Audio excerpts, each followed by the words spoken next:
ரோமர் 10வது அதிகாரம் 9-11 வசனங்கள்.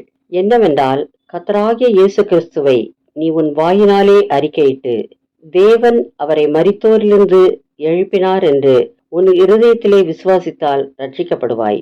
நீதி உண்டாக இருதயத்திலே விசுவாசிக்கப்படும், ரட்சிப்புண்டாக வாயினாலே அறிக்கை பண்ணப்படும். அவரை விசுவாசிக்கிறவன் எவனோ அவன் வெட்கப்படுவதில்லை என்று வேதம் சொல்லுகிறது. கர்த்தராகிய இயேசு கிறிஸ்துவை நாம் வாயினாலே அறிக்கையிடுவது மட்டுமல்ல, தேவன் அவரை மரித்தோரிலிருந்து எழுப்பினார் என்று நம் இருதயத்தில் விசுவாசிக்க வேண்டும். அப்போஸ்தலர் 16வது அதிகாரம் 31வது வசனம். கர்த்தராகிய இயேசு கிறிஸ்துவை விசுவாசி, அப்பொழுது நீயும் உன் வீட்டாரும் ரட்சிக்கப்படுவீர்கள்.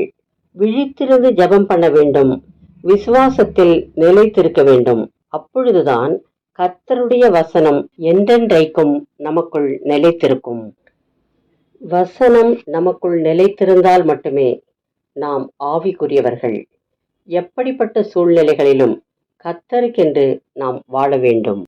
என் நாமத்து நிமித்தம் நீங்கள் எல்லாராலும் பகைக்கப்படுவீர்கள். முடிவு பரியந்தம் நிலைத்திருப்பவனே ரட்சிக்கப்படுவான்.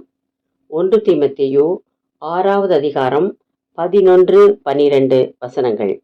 நீயோ தேவனுடைய மனுஷனே, இவைகளை விட்டோடி நீதியையும் தேவ பக்தியையும் விசுவாசத்தையும் அன்பையும் பொறுமையையும் சாந்த குணத்தையும் அடையும்படி நாடு.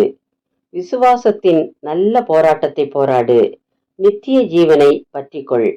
அதற்காகவே நீ அழைக்கப்பட்டாய். அநேக சாட்சிகளுக்கு முன்பாக நல்ல அறிக்கை பண்ணினவனுமாயும் இருக்கிறாய். ஜெபம். இயேசுவே, உம்மை விசுவாசித்து உமக்குள் நிலைத்திருக்க எனக்கு உதவி செய்யும். ஆசீர்வதியும். ஆமேன்.